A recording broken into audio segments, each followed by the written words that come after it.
Morning. I'm going to speak a little bit about magic and the ethics of lying within that. I was going to show a magic trick and then demonstrate how it works to sort of show you how lying works and how you sort of buy into all that sort of stuff. But then I thought that's really dull because all magic basically is you grab a coin, you make it disappear, and it's just in the other hand, and all magic tricks are based on that.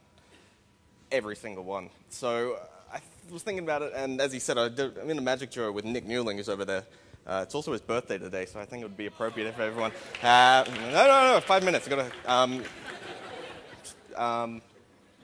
see, no, I lost my place. So yeah, we were sitting down the other day, and we were watching a TV show called Psychic TV, and it was on at about 1 a.m. Has anyone seen that? It's shit. It's basically a call-in psychic show. So you call, email in, am I going to get that house in October? And they say, yeah, and that cost you $4.50. And that's just ridiculous. And so many people buy into this, and that sort of really, really bothers me because it's not even good lying. It's just flat out taking advantage of people who don't know any better.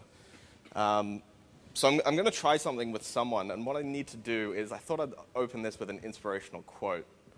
So I'm going to quote the great Tony Robbins, and I want you all to help me with this. So on the count of 3, if everyone can just sort of reach down deep and give me a nice big yes.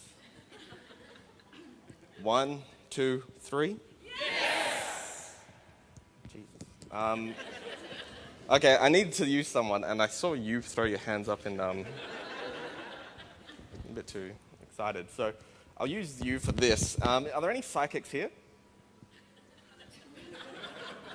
So you never see psychics hanging out. You wouldn't admit it now. It's right, I brought my own mystical tool anyway. It's actually very ancient, and you're quite lucky to be able to see this. It's been used for hundreds of years. It's the great horoscope magazine. I'm going to hand this to you. I don't know your star sign, and I don't know your birth date, so what I want you to do is just grab this, find your birthday, and your star sign if you know it.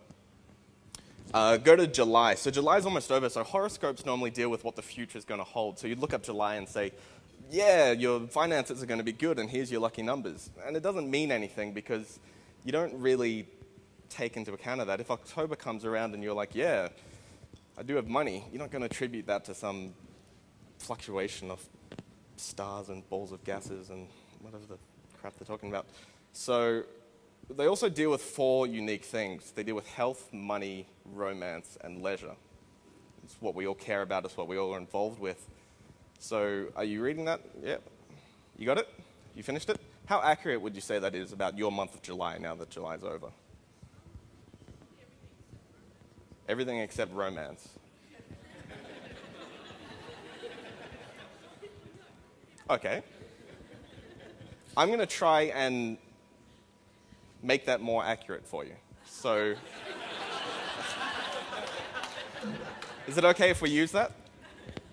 You're fine with us flaunting your love life in front of everyone? You want to just stand up for a second? So it tells us a lot about how her love life's going if she's willing to talk about it in front of 2,000 of us. It's obviously going good because she wouldn't be so willing to flaunt in front of us all. So I'd say that it's going well. But looking at you, I'd also say that it's something new, that it's something exciting, because otherwise you wouldn't really have too much enthusiasm because they sort of get dull and you just take it for granted. I'd also, just expanding on this, I'm going to get in touch with the spirits here for a second, so just bear with me. All right, really quickly, I want you to sit there, imagine you're across the table from your date on the perfect date night. Just imagine what that's like. Just sit through it in your head, sort of imagine everything. So you don't strike me as the sort of person that's too fancy. You'd want something a little bit more meaty. Food. So this is probably at a restaurant, and I'd say somewhere by the water. Yeah, probably around the rocks. And this would probably be like a beer and steak night, wouldn't it? Yeah, everyone? They're not mind readers, I am. Yep, okay. Do you work in IT? An accountant. All right, don't worry about that. Okay, I want you to imagine the fella, or the girl, fella. Just stand up for a second. Just think about that name in your head. Say it over and over again, not out loud, just over and over in your head. Okay, it starts with a D. You can...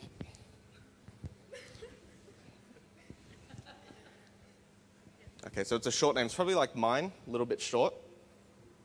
So it's going to be Dan or Dave or David. Yeah, all of them? 3? What's that? Dave, okay. I'll leave you with that. Hopefully that sort of illustrates how easy it is to actually be accurate and for free and sort of be ethical within that. I'll tell you guys how I did that if you want to come up to me later because I've run out of time. So thank you for listening, and I hope that sort of deals with it.